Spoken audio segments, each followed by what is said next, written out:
All right, we are live right now, and welcome everybody. Welcome, guys, to another episode of our Africa Enlightenment Center debate and discussion series. And today we're going to be looking at something unique, an area that a lot of people have not been looking at, and it's very, very important. Very, very important. A quick introduction. My name is I'm Apostle Genesis Irurioma. I'm the leader, Africa Enlightenment Center. And with me today is a special, guest today that is going to help us to tackle the topic that we have today. We're going to be talking about the ills of religion against women and children. And we are here with our beloved sister. I know you by your Facebook name. I think Sarah, is it Antilles? Or I can't pronounce that very well anyway. So you introduce yourself. Tell us about Yeah, yourself. sure. My name is Anusha Antilles, Okay. and Yeah. I'm based in the U.S. I'm originally from the Caribbean. I was born in the Caribbean, and I came to the U.S. at a very young age, at 11 or so. And I'm a writer, and also looking to do some documentaries at some point. But I self-published my book. Oh, wow. That's great. Welcome on the show. Thank you. Yeah, happy to have you, and I'm happy you are an author. You self-publish, and it's a great thing. And I think our audience would love to read your work. The website, her website is displaying on the screen right now. You can go to the website and you get her books, her materials to read. One thing I tell people is that most of I listen to Acharya, Dr. DM Murdoch, who was an author. She's there. She's late anyway. She's a mythicist, and she said something that most of the time when she wants to get correct information, she wants to get real information that has not been censored. She goes to the old libraries or self-authored books, those kind of materials.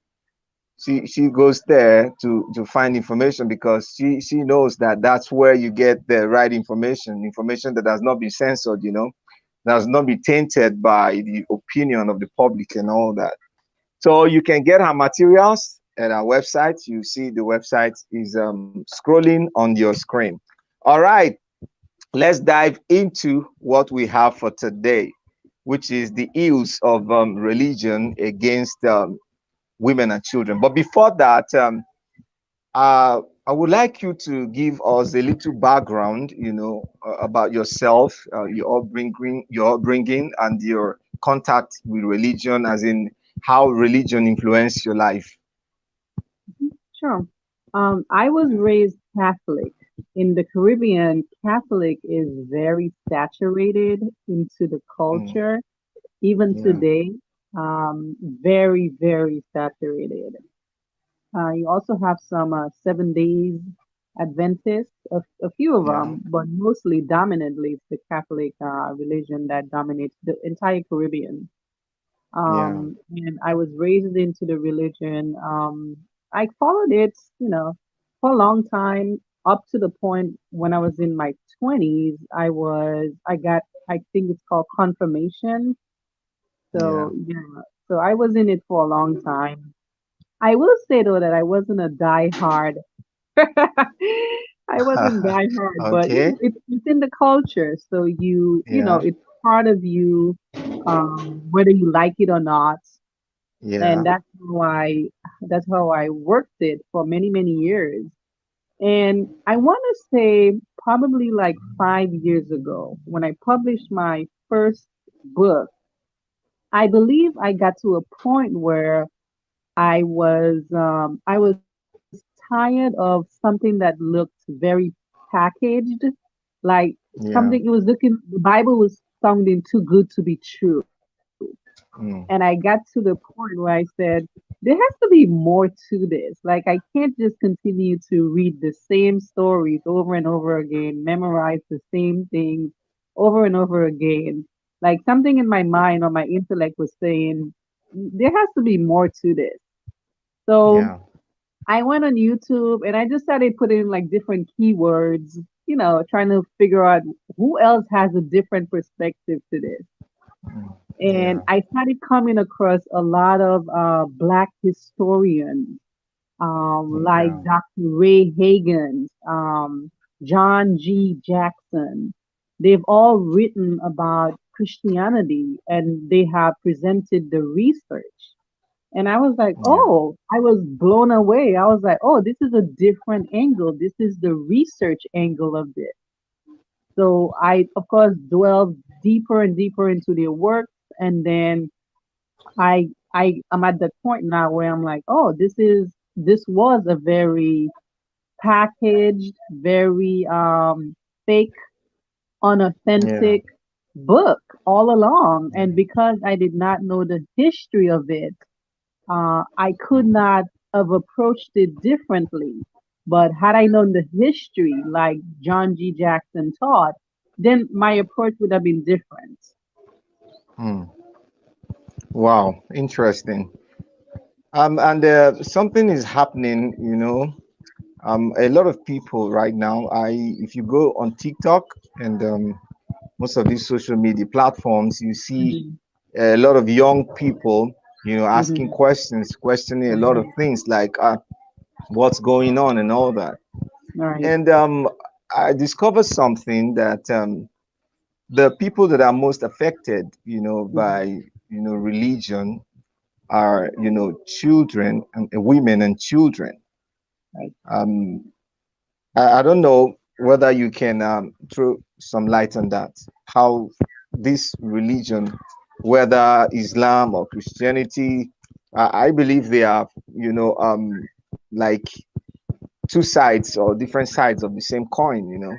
Right. So, Right. how do you think it affects, women especially?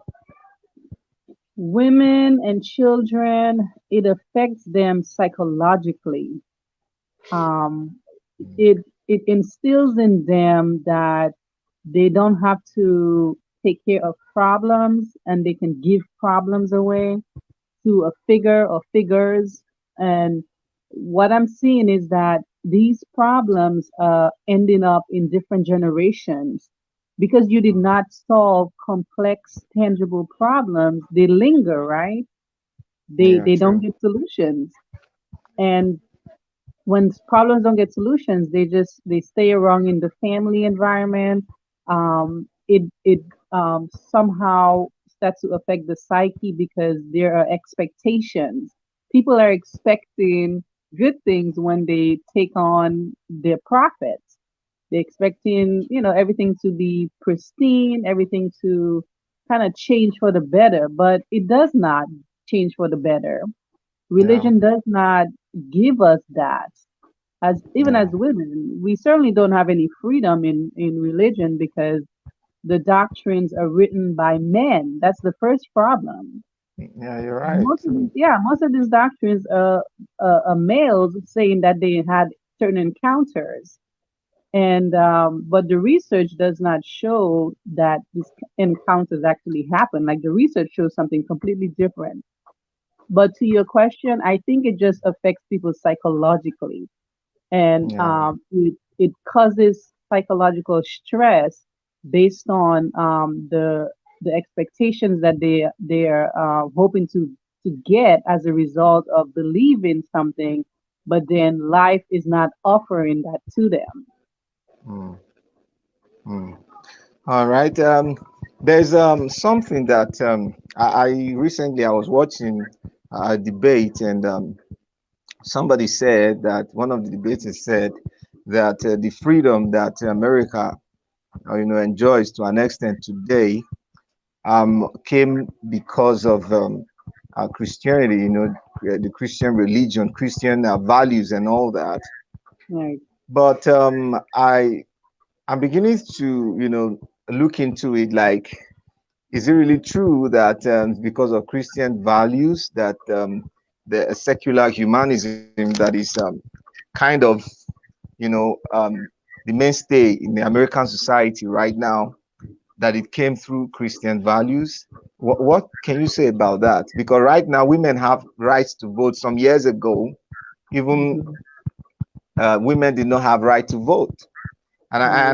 I think the right of women to vote, some rights that are granted to women, like in the American society, we know that divorce, the way the law works, divorce no longer, you know, affect women the way it does in Africa, because right here in Africa, you know, it affects, you know, and it's still a product of the culture, religious Right. culture too, you know, that affects them. So, is there any truth to that statement? Is it as a result what Americans enjoy today in the society, that is the kind of freedom that especially women enjoy, right to vote, the issue of divorce, and some other, you know, social, is it, should I call them incentives or what I can call them? Mhm. Is it because of Yeah. the Christian values, or what? Hmm. Well, I would put values in quotations because Yes. it's worth questioning whose values are you talking about, and what is the, if we were to apply the hard evidence to these values, what would the evidence tell us?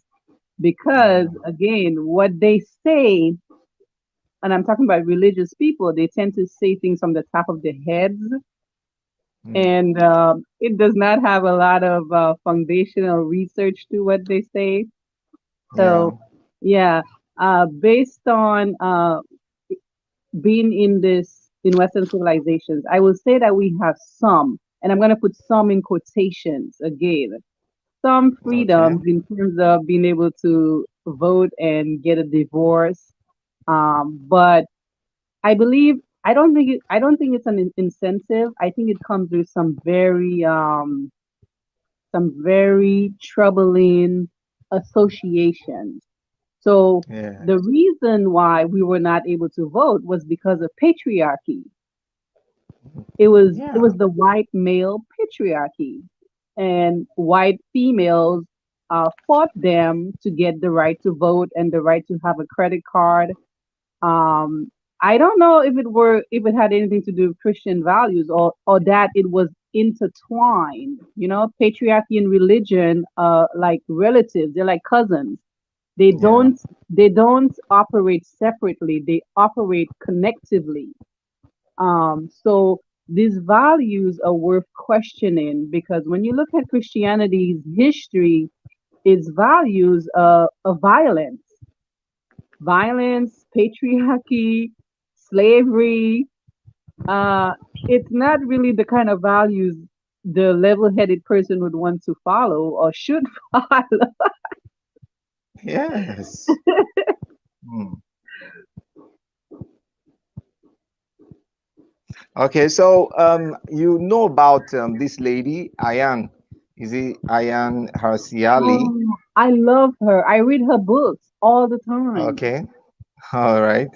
I think she's one of the leading voices that is trying to fight for women's rights also, and Right, also in these religious you know, problems that we have in society, because she was a victim, you right, know, of religion. She told her story of how, you know, she grew up under Islamic extremism, yeah, and then how she relocated to the Netherlands and then to the United States of America. But right, recently, something happened, and she said that she had a class with Dr. Richard Dawkins, and okay, she said that she went back to, because she went back to Christianity. She was mm, atheist when she came to right, the Netherlands, and then she announced that she's gone back to Christianity. And the yeah, reasons she gave were, like, you know, very vague. She couldn't specify why. And even in the right, Christianity, she doesn't still believe in some of the doctrines or dogmas of Christianity. right, So a lot of people are beginning to say that this woman, she's doing this for political reasons, Yeah. because some people say she's an ally, of Trump. Is it that she's still going through the is it trauma or whatever that came through this the problem that came with her, through religion? Is it that she's Mhm. suffering that, or you agree that she's doing it for political reasons? I think it's both. I and her, she has very conservative views. Yeah, and it frightens me because I always see her as an African woman, and her views sometimes when she's been on these segments, they have been very conservative, like white conservative. And I've questioned, like, is she still speaking from an African centered mindset, or has she adopted a new identity, Yeah, to the point where she wants to adjust to it. I think that mm, in religion there's a lot of personality disorders that happen. There's this mm, battle of trying to figure out yourself and these dogmas that are being presented to you. But the problem with converting from one religion to another is not gonna does not help women. It does not help anybody because, like you said, yeah, all of these religions are interconnected. mm, Judaism, Christianity, Islam, they all operate from the same concept. They all copying from each other's, religions. So how is converting from Islam into Christianity going to better her life? It's not.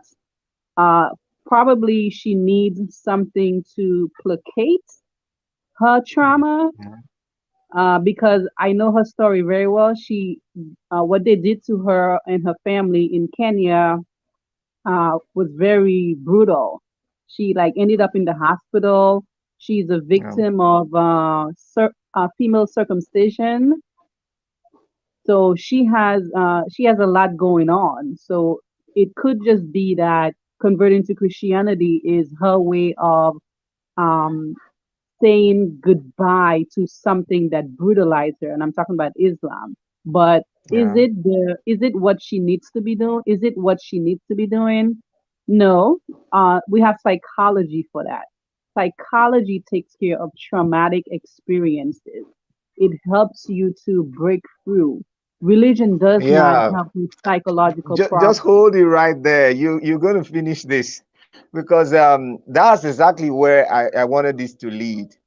Because like women, like I said earlier, I found out that women are the most affected when it comes to religion, and Right, coming out of it, you know it's not easy.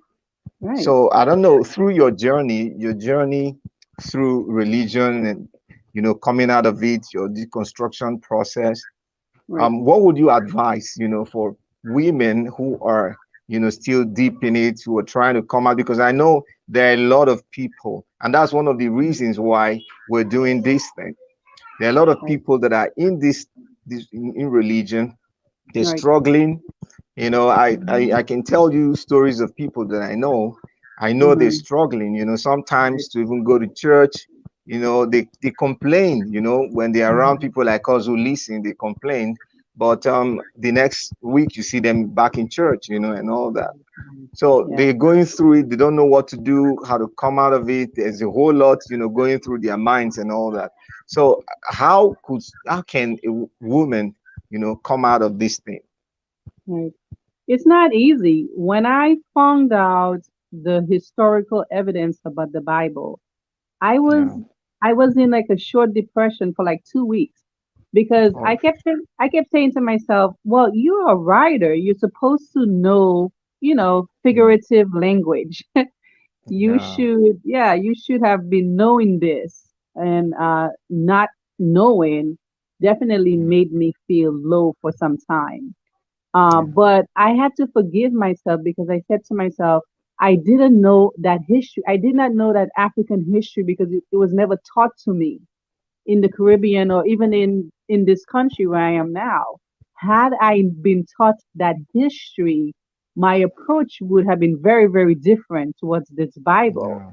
It would have been Mm. very different to how I looked at African people, specifically from the upper and lower Niles, where a lot of this information is coming from. When I was a Christian, I was told that they were paganists. The Mm. big structures in Egypt, that was a symbol of their paganist ways, and that's why they faced the downfall, because they were mocking God. But when I left and I found out who they really were and what they really contributed, I I I adore everything that they do. I see them differently. I see the continent differently, and I see the Black diaspora and people myself differently. Mm. So it Yeah. included me understanding that there was a packaged product being presented to me that did not allow me to know who I am. And then when Mm. I walked away from this packaged product and found out the real truth, it enlightens me. It made me more aware of myself and my predecessors, and it started to make me fully understand um, who I am, where I came from, and what how my values need to be shaped around all of that. So, yes, at Yeah. one point it did take me down because I was lied to. Like many Black people, we were lied Yeah. to.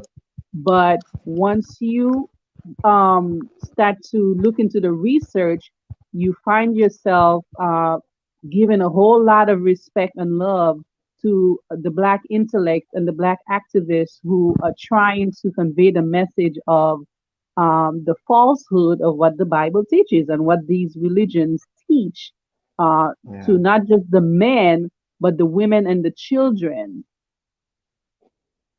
Mm. Wow. Thank you for that.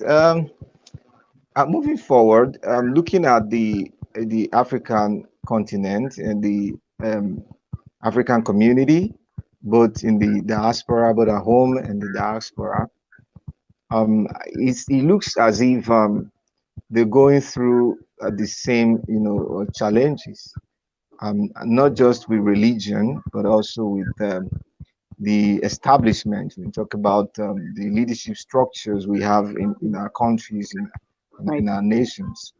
So, and there seems to be a very strong information gap, like from what you said about not being able to have access to history, African history, even right there in the Caribbean, even in the US. So I don't know, how do we bridge that gap, that information gap? Because if you didn't have access to information, you wouldn't have been able to make it. I have a video that I'm going to post on the channel maybe later of a lady from I think she's Indian, but she doesn't live in India. She talked about how she was able to come out of Islam. She said almost a similar story. She started doing her research and then experiences that she had about, I think it was in the Netherlands that somebody was killed because they drew a picture of the prophet and all that. So Yeah. she Mhm. started, fighting with it. And then she went to the elders and asked them, is this in the book? Is this right to be done? And then they told her yes, and she was like, "Ah, this can't be. This is inhuman and all that." So, and they told her she's now an infidel and all that, and they Mhm. persecuted her. She had to, find a way to escape for her life and all that. So, Mhm. how? Because if people don't have access to information, they won't be able to, come out of where they are. So, how do we Mhm. bridge the information gap, especially for women? Because most women um, Mhm. it's difficult for them to access a Mhm. whole lot of things, information and all that. How do we Mhm. bridge the gap? Well, the beauty of being in this this century is the Yeah. internet and technology. Mm, It's at mm, our fingertips. Back yeah. then, our parents, grandparents, they did not have that luxury. So they relied a lot on oral tradition and oral, stories. And that's how these beliefs ended up in their lives. They did not have libraries in the way that we have now. Yeah. So, yeah, Yeah. education is key. But in countries where these religions are so saturated and women are not Mm, able to attend school, like in places like Afghanistan, where the yeah. extremists, have taken over and are, just dominating everything that the woman and the child does. It's difficult. It's difficult for her to be able to access those kinds of information because she's on the full dominance in a Yeah. country like Afghanistan, and I believe that in some of the countries where Islam is saturated in Africa, that is the plight of the female. She is not Yeah. allowed to get to those pieces of information in the way that in Western civilization, I have some privilege of accessing it. So it's about connection, right? Yeah. She that woman in Afghanistan at some point needs to be able to know about this information. So even if it's some kind of oral exchange, that she hears it and it ignites her to do other research in the same way the lady from India did. Yeah. But it will take a revolutionary mindset basically Mm, for the female wherever she is in this world to question everything that's been done to her as a result of being in a religion. I also think that it's yeah. the youths. We have to concentrate on the younger generation because they may be that force that can take that information back to their mothers and to their Mm, sisters. But we have to focus a lot on them because they have pliable minds. They are questioning things like you said. They're yeah. questioning a lot of things, and this is the right mindset. When you start to question things, you're in the right way of thinking. So we have to Yeah. concentrate a lot on them. Mm. Yes, concentrate a lot on them. Very important. Like one of the vision we have in this Africa Enlightenment Center is to set up support centers, you know, across everywhere as much as we can, and to be able to, teach people Mm, through different methods, devise different methods to be able to, right, like you talked about, oral, communication, to be right, able to communicate with these people. I think it is the same thing that I think Christianity uses. And, right. in churches, you find more women in churches, than even the males. They are the ones that populate the churches. They are the ones that are everywhere. Yeah. So if we can, yeah, I think if we can, capture the women, Hmm. we'll be able to liberate a whole generation. And Right. it takes a whole lot of work, putting structures together and all that. Right. So, talking about literature, have you reading any books in this direction? Yes, a lot of my books tackle females and the dominance of patriarchy as it pertains to Yeah, religion and socioeconomic. A lot of my yeah. books focus on differentiations. So Okay. last time we spoke, I was talking about how the African concept of Trinity would Yeah. have been male, female, child, the family versus Mm, Western civilization's concept, which is now a cross and a white mm. Jesus attached to it. So Yeah, those differentiations are very crucial in helping people understand that there is no one size fits all when it comes to yeah, culture. Um, we operate differently. Psychologically, we see the world differently. So you cannot, as a black person, you cannot continue in the mindset of a European religious conclusion and think that it's going to work for you. It is not going to Yeah. work for you. It has not worked for African people globally. It's just that we're humans and we engage in habits. When something Mm. we like helps us, we continue to Yeah. do it. But we have to change that mindset to say, is this habit a good habit or is it a bad habit that I need to break?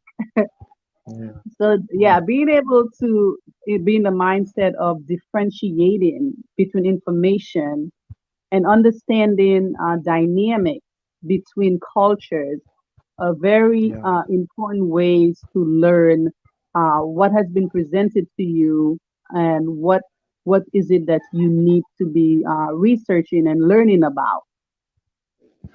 Mm. Wow, interesting. So, um, your books, they are they free to download or they monetized, and how much is to get it? My books are on. I've published self-published 4 books. They're usually like Okay. $7, $8. They're on my website. Okay. Um, yeah, they're very cheaply. All right. I because Okay, no but problems. I always give my books away. When someone tells me, "Hey, I don't have the $6," I'm like, "Okay," because I'm big on information. Like if I can get you Yeah. to think differently based on what I've Mm. written, then you Yes. have made my day. You have helped Wow. me. Like, yeah, I get it that, there's a monetary aspect to everything, but there's also a more fulfilling way of helping people. And sometimes it does not include money. Sometimes it includes communication. It includes you being present for that person. So yeah, there are different ways to help others besides just Okay. always having money. Yeah. Yeah. So thank you for that. For children, okay, let's talk about children now. The this whole thing, like we were talking, affects women and children so much, and children while growing up, that is, I think that's where the indoctrination actually starts, and Right. the suppression, the indoctrination starts, Mhm. from childhood and all that. So how do you think, we can, help children to, grow with the right kind of mentality and build the right kind of culture, around them so that they can evolve and become better citizens so that they won't go through, what we went through, with religion. It's always heartbreaking to watch children or images of children being taught how to memorize the Quran, and some of them Yeah. go on to different countries in competitions to show how much they've memorized the Quran, or to watch children in other denominations also doing the same thing. A child's mind is flexible. It's like Mm. it's powerful compared to your mind and mine, which we've grown older. We've lost some brain cells along the way. Yes, you're right. Right, You're and we're right. trying to compensate. But a child's mind is supposed to be critically engaged. Do not ever Yeah. underestimate the intellect of children. They're like sponges, especially within the first 5 years of their lives. You think that they are Yes. not absorbing things and they are not remembering. Their brains are like at its highest peak for them to take Mm. information in. So that they're supposed to be engaged in critical ways, not with belief Yeah. systems. You're not helping this child if you're telling them that they have to memorize a book. You help the Yes. child if you tell them to assess the book. And then again, you should not be presenting an adult theme book. to a 5-year-old or to a 6-year-old, to a 7-year-old. You need to reach Yeah. that child at its level where they are. That's what you teach them. But unfortunately, because religion is so saturated, it's so ingrained, the child, involuntarily inherits these religions, but to their own demise, because it does not help them. The religion does not help the grandparent, the parents, and it's not going to help the child. But again, because its religion has to do with belief systems, then they believe that it's helping them, but they don't know that it's not helping them and it's not going to help the Mm, child. Um, mm, Unfortunately, it's a challenge to tackle belief systems. That's why I say it's a movement of its own. It's like a revolution of its own that you have to be consistent with to help them realize that children need to be engaged. Adults need to be engaged. We don't need to be memorizing stuff. That is not how we are taught in school. We're taught to question. We're taught to come up with theories and to learn yeah, new critical theories. thinking. Right, Yeah. right.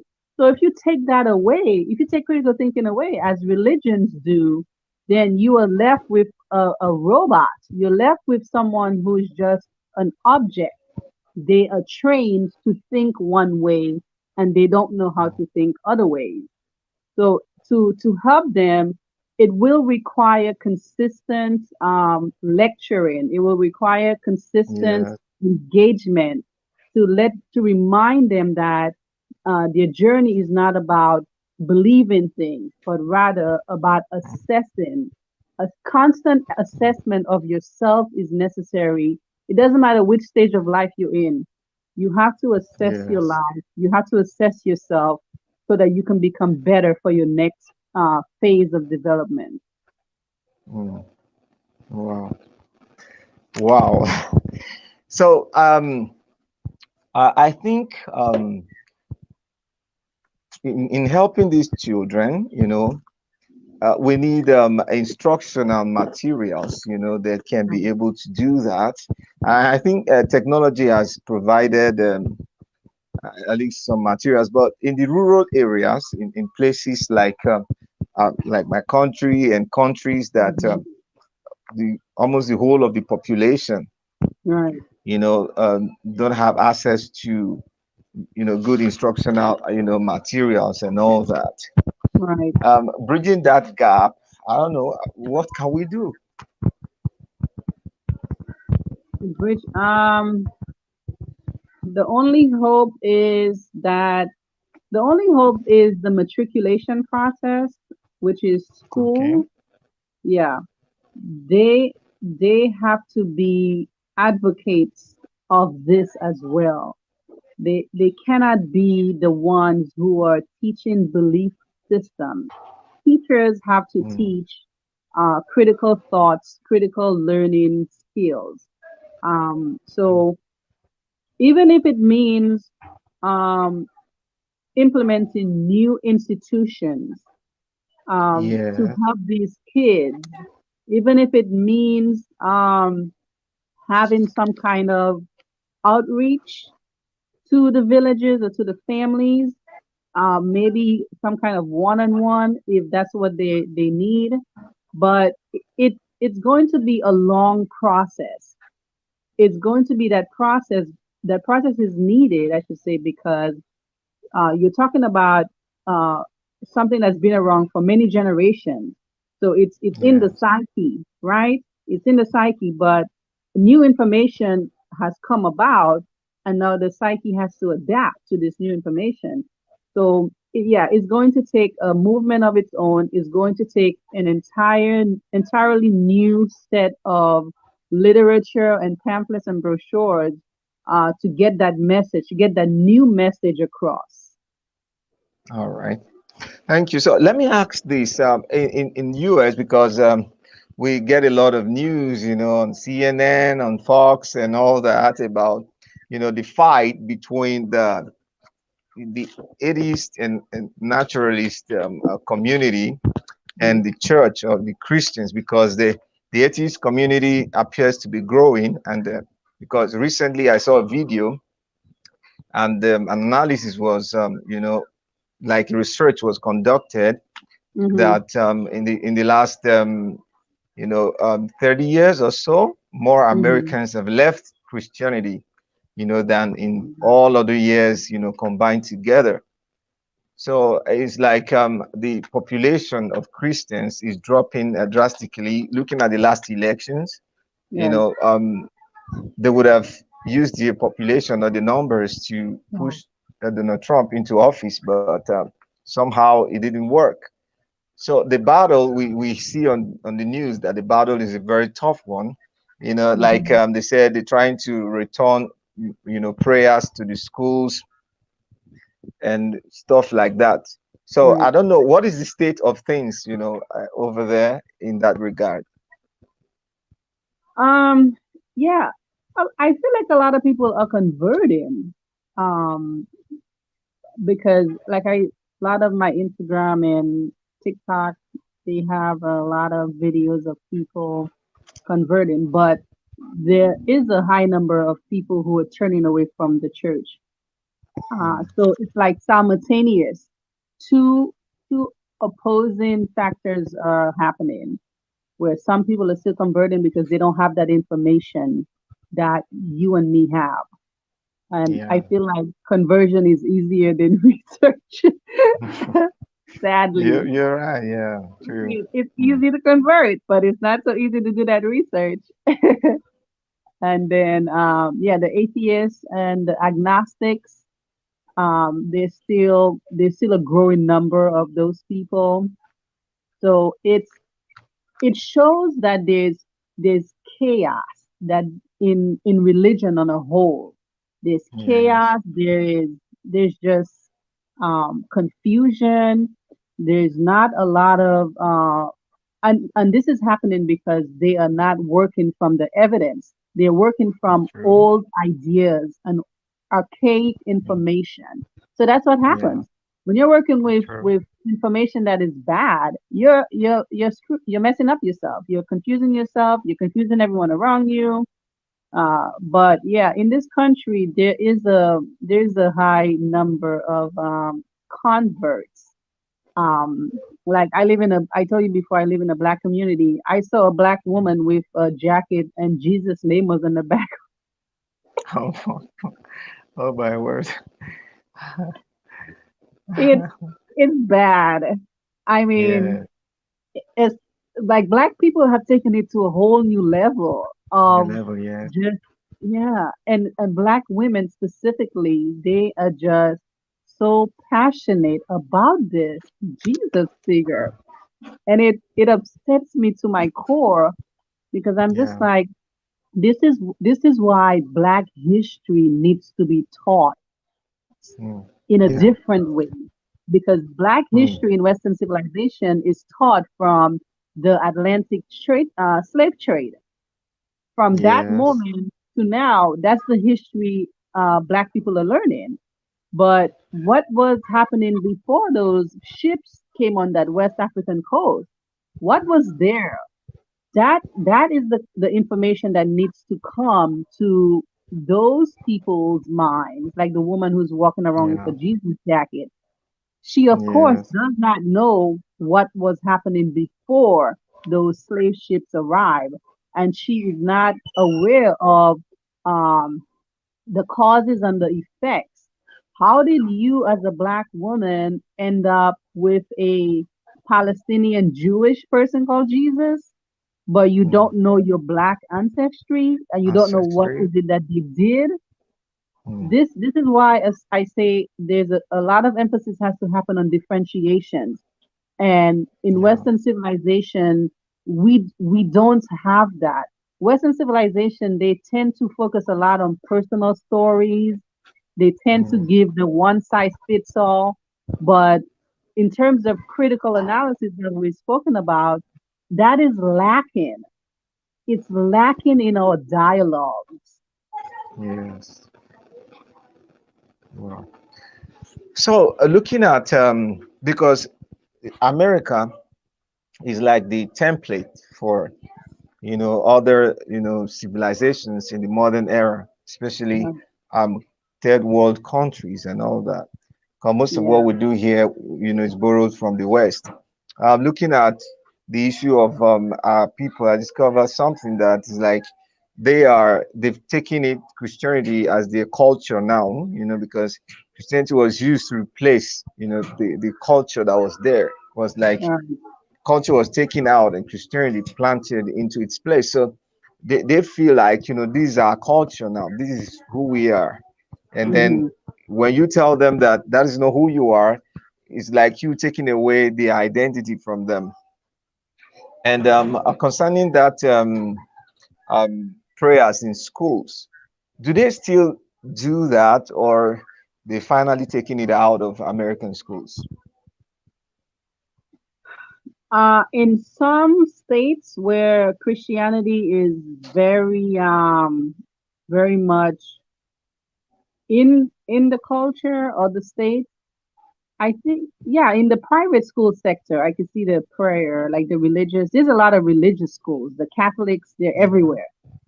So Yes. yeah, there's the private part, private school aspect.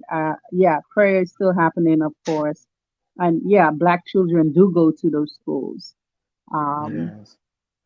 in terms of, I saw like this Fox News where they were praying online. I mean, on live TV.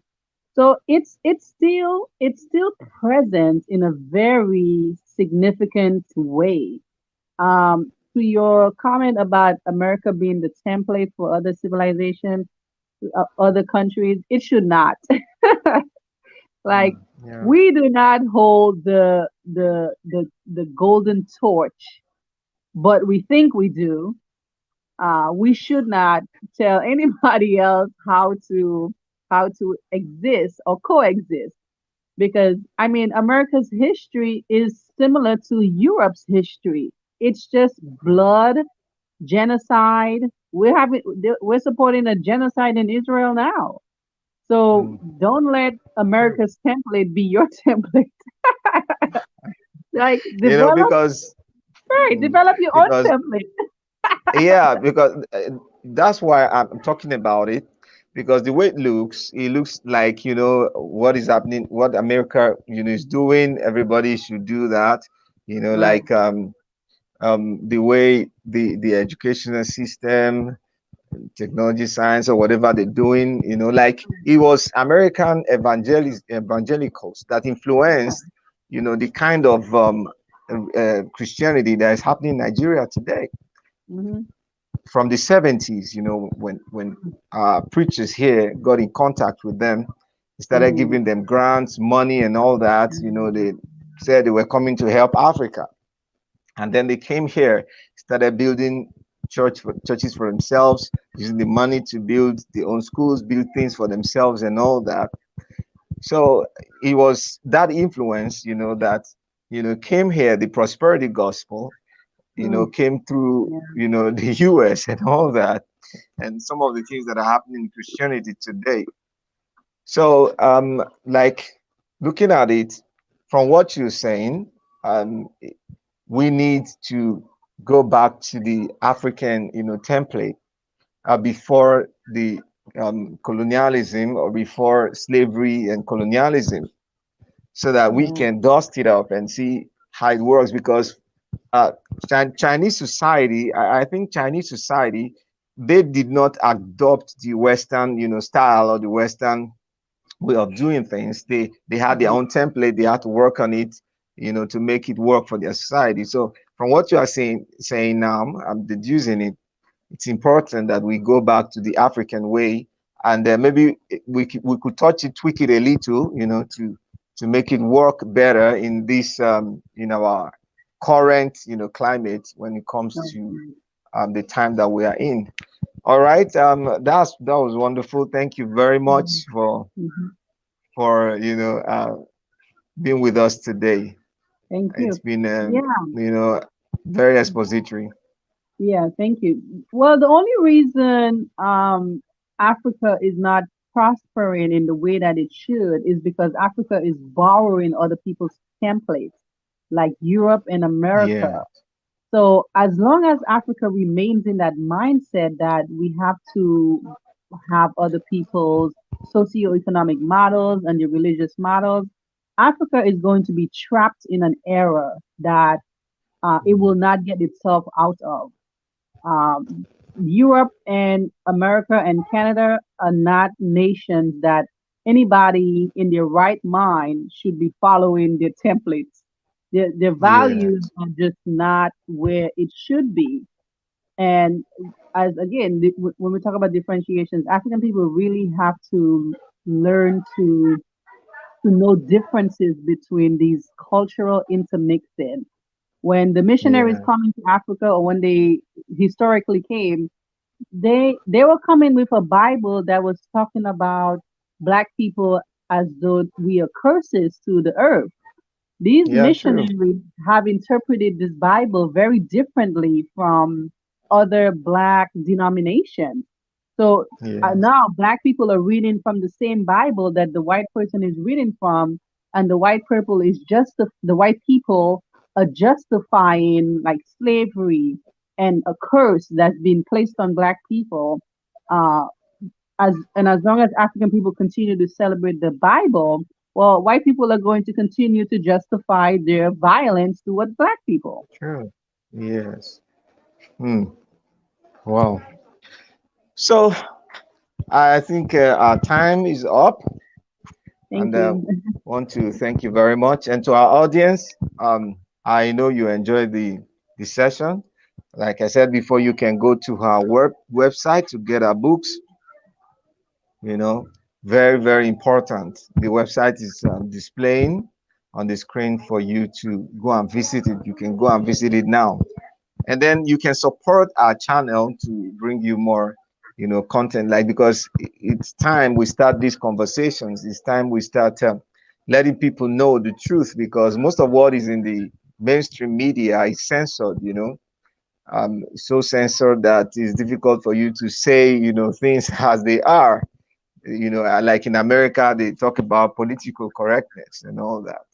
So by it's time we begin to say the truth the way it is. And from the conversation, some of the things that I gleaned, I've been trying to highlight them. She Hmm. talked about the fact that we must start helping children to think critically with consistent, engagement, and not making children to recite, Bibles, or recite Quran, or recite some, ethnic laws or whatever, to fill Hmm. their brains with things that will not actually help them to think. Because critical thinking is the way forward. And then I gleaned also that Black history need to be taught, not from the point of slavery, down, but before slavery. What happened before slavery? How did Africans treat their women? How did Africans treat their children? Like there's one more thing we need to we say before we go about this culture of beating children. Like a lot of people believe that it's an African thing. That that was how our parents treated children. What do you say about that? No, it's not. So uh, the the historian John Henry Clark, his work Yeah, his work is very important in that regard because he talks yeah, about what was happening in African cultures before the Europeans came or before the Arab culture came into Africa. And yeah, yes, he talks about a very structured family unit. Everyone knew mm, their role in that unit. It was yes, nowhere in African society was it recorded that African parents were beating their children into humiliation or embarrassment. It was not happening. But I believe we can infer that this happens because our predecessors were whipped by their slave masters. And yes, they were whipped to the point of having multiple scars on their backs, having their foot cut off, their hands cut off. So we can infer from a historical aspect that it was a different culture that brought these ideas in the same way that culture brought guns and gunpowder to the Mm. continent Yeah. in an effort to Yes. bribe and to exchange humans for other resources. So Mm. it's very important for the African person to know what was happening then and what happens now. Well. Knowing knowing the intricacies of the cultural mixing. What did one culture do, and what did the other culture do before that culture? Those are like the Mm. nuances that we have to learn. But we have help because we have historians like John Henry Clark who have researched this. We still see these structures, these family structures on the continent. So we have evidence. We have enough Yeah. understanding to be able to say, oh, they were not doing this at any point in their history, but they started to do this at some point when they were mixing with other cultures. Yeah. Wow. Thank you very much. That Hmm. was, I almost forgot that because that was very, very important. Because I Hmm. think it's in the Bible that, you spare the rod, you spoil the child, and all that. But Yeah. I don't even see the Jews, doing that, to their children and all that. But here, it's like it almost became an African thing. Yeah. So The we they can have change that. the Jewish people, they have a very structured family component. But the males, I mean, the males, they marry young girls. The young girls are Yeah. married very early. A lot of the rabbis have gotten into trouble in the U.S. They are for raping. For, well, Yeah. legally we define it as rape, of course, but they, in their mind, it's not rape. If my older male son or cousin, nephew, whatever, is marrying a 13, 14-year old, it's like to them it's their Yeah. culture and it needs to be celebrated. But now we have laws against certain interactions, such as a grown man marrying a young girl or wanting Yeah. to, lay down with a young girl. We have laws against that now. So you cannot just practice that and think that, oh, it's my religion. That's not Yeah. the reality that we're working with now. Okay. Wow. Oh, it's as if we should just go on and on and on and on because there's so much, coming out of Right, you that right, is very, very important. Anyway, we'll have another session, another time, to broaden it and talk about more of the issues, that right, affect not just women and children alone, but the general, society. So at this right. point, we want to thank you so much. And everyone that's watching, support this channel. You see the button. You want to be a member of this channel, you can click the join button. You will see the offers there and all that. Then you can send super chats. You can send super thanks, to help us to bring you more content. Thank you for your time. Thank you for watching. And you say Anusha? I think I got it correct now. Mhm. Thank you very much for your time. We Thank really you. appreciate you. And Thank everybody, you. come on, rush to her website and go check out the books because it is through knowledge that we can be liberated. Only through knowledge. Right, What we're right, doing here, if we didn't have the knowledge, we can't do it. So it's right. time you begin to liberate yourself, especially as an African. She's an African, though she lives her roots. She has African roots, so we're all Mm. African. So it's important for us to begin to, change ourselves into who we really are. Looking at history, looking at information that can help us, make that happen. You can rush down to our website and check out her books. Thank you once again for your time. Thank Till you. next time, it's All bye right. bye. Thank you. Bye bye. Yeah. Yeah.